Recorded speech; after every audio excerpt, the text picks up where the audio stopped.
ለበዓል ዶሮ መስራትን በጣም ነው የምወደው። ይህ የዶሮ አሰራር ደግሞ እንዴት እንደሚጣፍጥ ልነግራችሁ አልችልም። ጓደኞቼን ለበዓል ጋብዣቸው ነበርና በጣም ወደውታል። ብዙም ኮምፕሊመንትም አግኝቷልና ለእናንተ እንዴት እንደሰራሁኝ ሼር ላድርጋችሁ ብዬ ነው።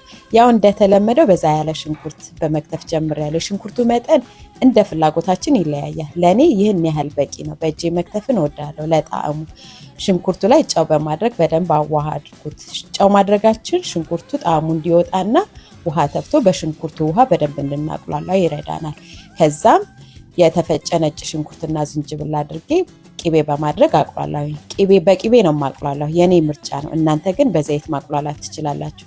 ከዛም በርበሬ በማድረግ በደንብ አሸሁት። ቀስ ባለ እሳት ካቁላላሁኝ በኋላ ለጣዕሙ ትንሽ ኮረሪማ፣ አንድ ማንኪያ የዶሮ ቅመምና ኮረሪማ በመድረግ ማቁላላቴም ቀጠልኩኝ። ለረጅም ሰዓት ቀስ ባለ እሳት አቁላላሁኝ።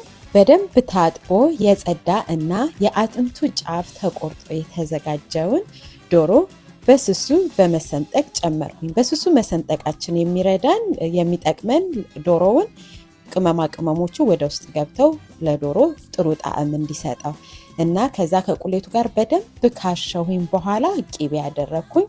ዶሮ ሃፍ ዌይ ሲበስል በድጋሚ አንድ የሻይ ማንኪያ የዶሮ ቅመም እና ኮረሪማ አደረኩ እና በመጨረሻም እንቁላል ቀቅዬ አዘጋጅቼ ነበረና እንቁላሉንም እንደ ዶሮ በስሱ ሰንጥቄ ጨመርኩኝ። ያው እንደነገርኳችሁ እንቁላሉን መሰንጠቃችንን በድጋሚ ቅመማ ቅመሞቹና የሽንኩርቱ፣ የበርበሬው፣ የቂቤ ፍሌቨር ውስጥ ገብቶ ለእንቁላሉ ጥሩ ጣዕም እንዲሰጠው ይረዳል ማለት ነው። በመጨረሻም ሬዲ ሆነ። እንዴት እንደሚጣፍጥ ልነግራችሁ አልችልም። ያው እንደተለመደው ይህንን ቪዲዮ ከወደዳችሁት ላይክ፣ ሼር፣ ሴቭ እና ኮመንት ማድረግን አትርሱ። በሚቀጥለው ቪዲዮ እስከምንገናኝ ለአሁኑ መልካም በዓል። ቴንክ ዩ ፎር ዋቺንግ ባይ